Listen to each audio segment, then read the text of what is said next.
Hello বন্ধুরা, আসসালামু আলাইকুম। আশা করি সবাই ভালো আছে। তো একটা জিনিস আমি বলার জন্য আজকে ফেসবুকে এসেছি। তো একটা বোন আমাকে কমেন্ট করেছে যে আমাদের দুর্গা পুজোতে আসিস, তোকে ঠ্যাং তুলে বাইরে বার করে দেবো। আচ্ছা ঠিক আছে, তা বলি তার উদ্দেশ্যে একটা কথা বলি। সে চাঁদা যখন তোলে রাস্তায় দাঁড়িয়ে, গাড়িগুলো দাঁড়িয়ে, মানুষকে দাঁড় করিয়ে, চাঁদাটা কি শুধু হিন্দুদের মুখ চিনে চিনে চাঁদাটা নেয়? মুসলিমদের কাছে চাঁদাটা নিস না তোরা?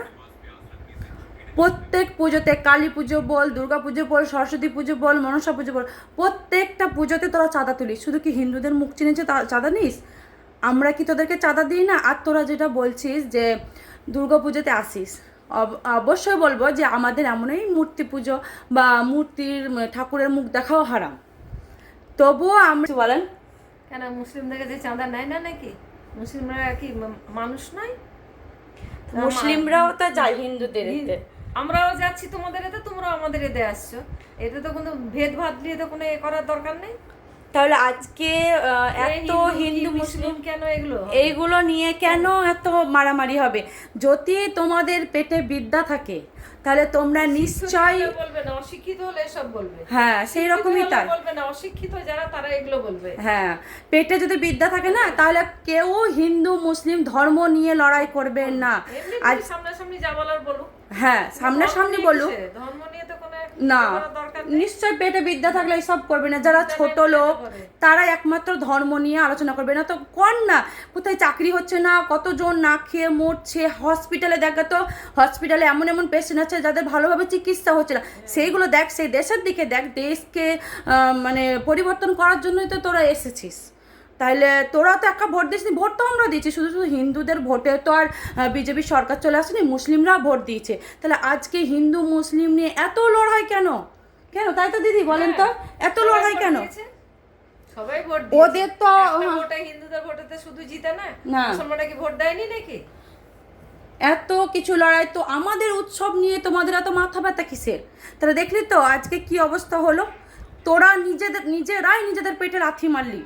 আমাদের তো গরুর মাংস আমাদের না খেলেও চলবে না, কতদিন না খেলেও চলবে। আমাদের কি আছে, উট আছে, দুম্মা আছে, খাসি আছে, গরু না খেলেও চলবে আমাদের। কত যে ওই যে ইয়ে করছে, কত গরু তারা মানুষ করেছিল এত টাকা লোন নিয়ে, তাহলে তাদের কি হবে? হেল্প করুক গা তাদেরকে, তাহলে এতই যদি কইয়া তাহলে তাদের উপকার করুক গা। আর অতই যখন মানে হ্যাঁ, অতই যখন গো মাতা, তাহলে দুধটা বিক্রি বন্ধ করে দে।